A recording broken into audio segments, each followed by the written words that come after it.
بسم اللہ الرحمن الرحیم۔ بولی سینا کی کتاب الاشارات و تنبیہات اور اس کے چھٹے مرحلہ کی 42ویں فصل اور اس کا جو خاتمہ ہے اس میں کیا بیان کیا ہے، اس سے پہلے عرض کیا تھا کہ جو افلاک ہیں وہ افلاک کی علت نہیں ہو سکتی، یعنی جسم کی علت نہیں ہے۔ اس سے آگے بات بڑھتی ہوئی اب یہاں تک پہنچی کہ نفس ناطقہ، اور جسم کا بھی عرض کر چکے ہیں کہ جسم مادہ اور صورت سے مل کر بنا ہے۔ مادہ میں اس مادہ کی علت نہیں ہے افلاک یا سماویات، لیکن بطور معدات، کیونکہ اس کی حیث سے اس کی استعدادات میں ایک اختلاف ہوتا ہے، جس کی وجہ سے مختلف قسم کی صورتیں مادہ پر آتی ہیں۔ اب یہ جو خاتمہ ہے یہاں پر کہا ہے کہ یہ جو نفس ناطقہ ہے، اب عرض تو کیا تھا کہ یہ مبدأ اول سے عقل اول، پھر بات چلتی چلتی یہ 10ویں عقل تک جب پہنچی تو یہ 10ویں عقل کس کی علت بنا؟ مادہ کی بھی اور صورت کی بھی۔ اب یہ جو مادہ پر صورتیں، یہ جو استعداد آ رہی ہے، یہ اس میں شرائط ہیں، یہ افلاک کی حرکت، یہ افلاک کی حرکت جو ہے اشتراک کی وجہ سے بھی ایک جہت آتی ہے، اور اس میں اختلاف کی جگہ کی وجہ سے بھی اس پر یہ صلاحیت پیدا ہوتی ہے کہ مختلف صورتوں کو قبول کریں۔ اب یہاں پر بات آ گئی ہے نفس ناطقہ کی، جبکہ ہم عرض کر چکے ہیں جو عقل فعال ہے یہ مجردات میں سے ہے، اور یہ مادہ کا محتاج نہیں ہے، یعنی اپنی فعلیت میں مادہ کا محتاج نہیں ہے۔ اور یہ جو عقول ہیں یہ کیا ہے؟ ابتدائی ہیں۔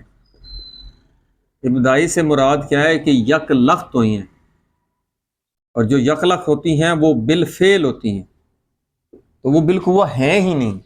اصل موضوع یہاں پر یہ ہے کہ یہ عقول اور یہ جو اس بدن میں انسانی جو بدن ہے، انسانی بدن میں یہ جو انسانی جو نفس ناطقہ ہے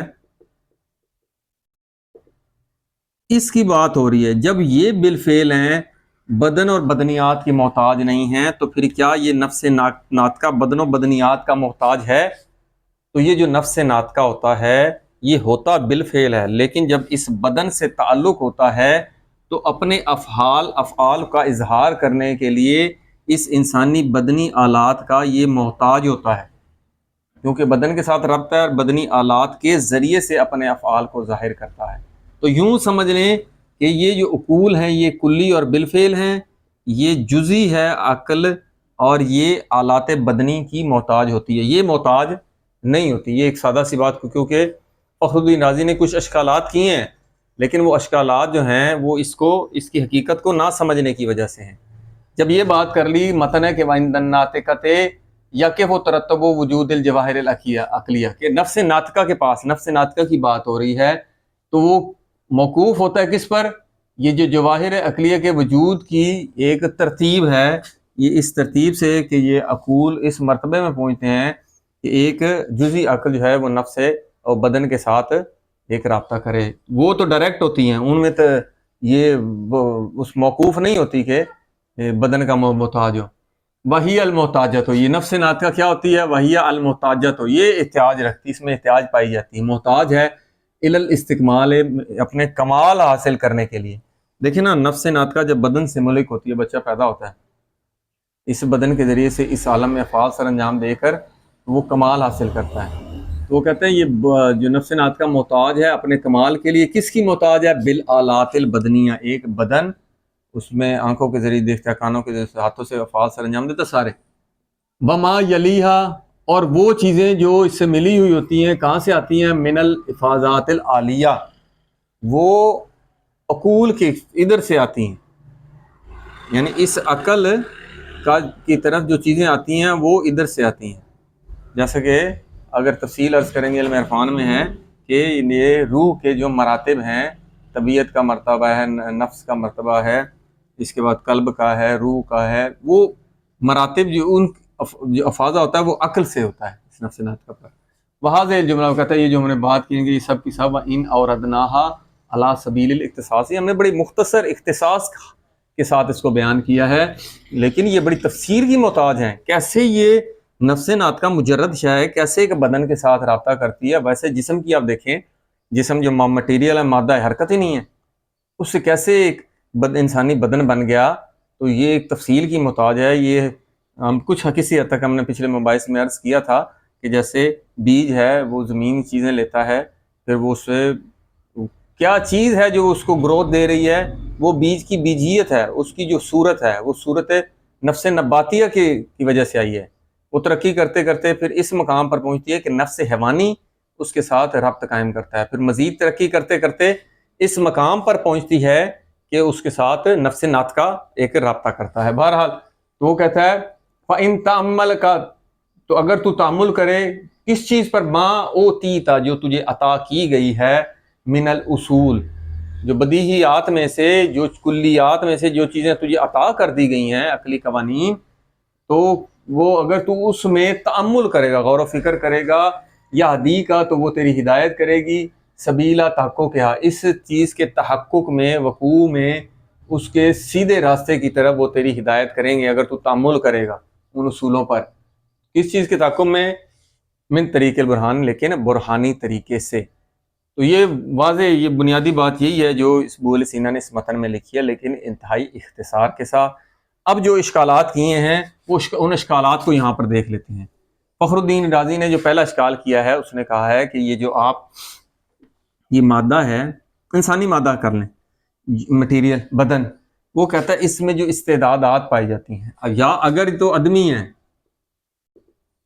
اگر آدمی ہے تو آدمی چیز تو کسی ترجیح کا باعث ہی نہیں بن سکتی، علت ہی نہیں بن سکتی، ہے ہی نہیں، آدمی امور ہے، تو پھر وہ ترجیح کا سبب ہی نہیں قرار پا سکتی. وہ کہتا ہے اس میں ترجیح نہیں دے سکتی. اگر وہ کہتا ہے کہ یہ وجودی ہیں استعدادات، جو اس مادے پر استعدادات آ کہاں سے رہی ہیں؟ ادھر سے. حالانکہ مادہ بالقوہ میں استعداد پائی جاتی ہے، لیکن اس افلاک کی حرکت سے اس میں ایک اختصاص پیدا ہوتا ہے، وہ پہلے ہم بیان کر چکے ہیں. تو اگر یہ وجودی ہیں تو پھر یہ استعدادات کہاں سے آ رہی ہیں؟ وہ کہتا ہے یہ سماویات سے آ رہی ہیں. جب یہ سماویات سے آ رہی ہیں تو فخر الدین رازی کہتا ہے آپ مان تو گئے ہیں کہ افلاک جو ہیں علت ہیں اس مادے کی استعداد کی، جبکہ اس کا جواب ہم پہلے ہی دے چکے ہیں کہ مادہ عقل سے صادر ہوتا ہے، شریک العلہ صورت ہوتی ہے، لیکن جو پہلے مادے پہ استعداد، اس صورت کو قبول کرنے کے لیے یہ شرط کے طور پر ہیں، حقیقی علت نہیں ہے. آپ کو واضح بیان کر چکے ہیں حقیقی علت ایسے ہو ہی نہیں سکتی کہ اس کے افلاک کی. کیوں؟ یہ جو چیزیں ادھر سے آ رہی ہیں اس کی حیت میں تبدیلی سے آ رہی ہیں، یعنی وضع میں تبدیلی سے. وضع کیا ہے؟ وضع آراز میں سے ہے. عرض کسی جوہر کی علت نہیں ہو سکتا، یہ عقلی قانون ہے، تو اس لیے یہ تو ممکن ہی نہیں ہے. تو ابو علی سینا کہتا ہے کہ آپ ادھر سند دیں، جبکہ اس کا ہم جواب پہلے دے چکے ہیں کہ تمام جو کیفیات ہیں، تمام جو قوتیں ہیں، تمام جو آراز جسمانیہ ہیں، ان کی سند جو ہے ان افلاک یعنی سماویات کی طرف ممکن نہیں ہے. ٹھیک ہے، یہ تو واضح ہو گیا. اس کے جواب میں کیا کہا ابو علی سینا نے؟ کہا جو شارح ہیں شیخ محقق طوسی، انہوں نے کیا جواب دیا؟ انہوں نے کہا جو چیز ان شرائط کو جمع کرتی ہے، ان کو جمع کرنے والی ہے.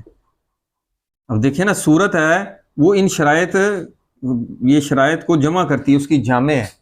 جو چیز کسی چیز کو جامع و جمع کرنے والی ہو اس کی طرح سند دینی چاہیے، نسبت دینی چاہیے، اور جو جمع کرنے والی نہیں ہے اس کی طرف سند، اس کے غیر کی سند ہونی چاہیے. تو یہ جو جواب دیا محقق طوسی نے. اب اس کے مقابلے میں یہ تھا پہلا اشکال. یہ واضح ہے کہ اس کی طرف یہ علت نہیں ہے بلکہ یہ شرط کے طور پر ہے.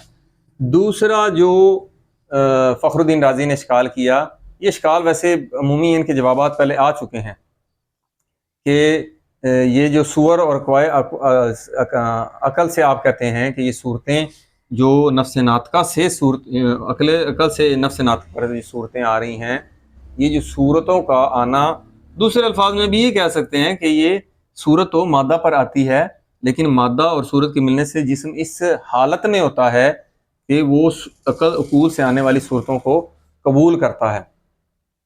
تو وہ کہتا ہے کہ یہ قول آپ کے شیخ کے قول سے تناقض رکھتا ہے. کس لحاظ سے رکھتا ہے؟ کہ جو حکماء ہیں انہوں نے کہا ہے کہ اصل علت کیا ہے کہ ایک نفس ناطقہ ایک بسیط وجود ہے، مرکب نہیں ہے. اس سے کثیر افعال جو صادر ہوں گے وہ کیسے؟ اگر آپ کہتے ہیں کہ کثیر افعال ایک سے صادر ہو رہے ہیں تو پھر فخر الدین رازی کہتا ہے یہ تو آپ کا قول ہے، الواحد لا یستر عنہ الا الواحد، ایک سے ایک صادر سے زیادہ صادر نہیں ہو سکتا، تو پھر اس ایک سے یہ کثیر افعال کیسے صادر ہو رہے ہیں؟ تو اس کے جواب میں وہ کہتا ہے جو حکماء کہتے ہیں کہ اس قوابل کے اختلاف کی وجہ سے، اختلاف قوابل، قوابل کیا ہوتا ہے؟ جس پر فعل ظاہر ہوتا ہے، مثلا سورج چمک رہا ہے، سورج کی شعاؤں کو کون قبول کرنے والے ہیں؟ اس زمین پر بڑا گھر، چھوٹے برتن، بڑے برتن، سمندر، پہاڑ، ہر ظرف اس کو قبول کر رہا ہے۔ کس حیثیت سے قبول کر رہا ہے؟ اپنی ظرفیت کے مطابق۔ یہ ہر چیز جو قبول کرنے والی ہے یہ کیا ہے؟ یہ قوابل میں سے ہے، اس کو ظرف کہتے ہیں جو اس کو قبول کرتا ہے۔ تو وہ کہتا ہے اس افعال کثیرہ جن سے صادر ہونے ہیں وہ اختلاف کے، ان کے جو قوابل ہیں ان میں اختلاف ہے، اس کی نسبت جو ہے ادھر سے دی گئی کہ عقل جو نفس ناطقہ وہ تو مجرد ہے، لیکن جو قوابل کا اختلاف ہے اس وجہ سے ہمیں افعال کی یہ جو کثرت نظر آتی ہے۔ تو اس کے جواب میں فخر الدین رازی نے کہا جی آپ نے تو کہا تھا کہ اللہ تعالیٰ جب ایک ہے، اللہ تعالیٰ سے کثیر افعال صادر نہیں ہو سکتے، ایک سے ایک ہی فعل صادر ہوگا، تو آپ یہ جو ادھر نسبت دے رہے ہیں ایک سے اگر کثیر ہو سکتے تو پھر اللہ تعالیٰ کی طرف دیں یا اس عقل اول کی طرف دے دیں کہ اس سے بھی کثیر افعال صادر ہوں گے، لیکن عقل اول کی وجہ سے نہیں بلکہ قوابل کے اختلاف کی وجہ سے۔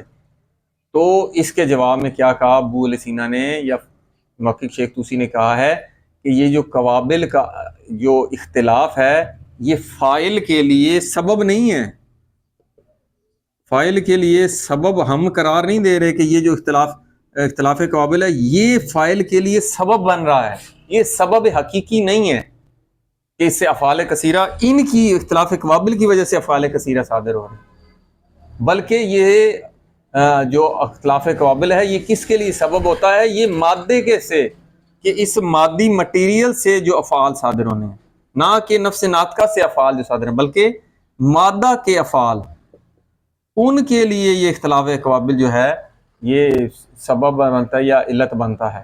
تو بس یہ علت جو ہم عرض کریں یہ وہ علت ہے ہی نہیں بلکہ یہ شرائط ہیں، حقیقی علت نہیں بلکہ یہ شرائط ہیں۔ اسی طرح ایک دو اشکالات اور بھی ابو علیہ سینا نے کی ہیں، ان کے جوابات ہم پہلے دے چکے ہیں۔ انشاءاللہ یہ فصل جو چھٹے مرحلہ کی 42ویں ختم ہوگی، انشاءاللہ اگلے مرحلے میں 43 فصل پر مباحثہ ہوگا۔ والحمدللہ رب العالمین۔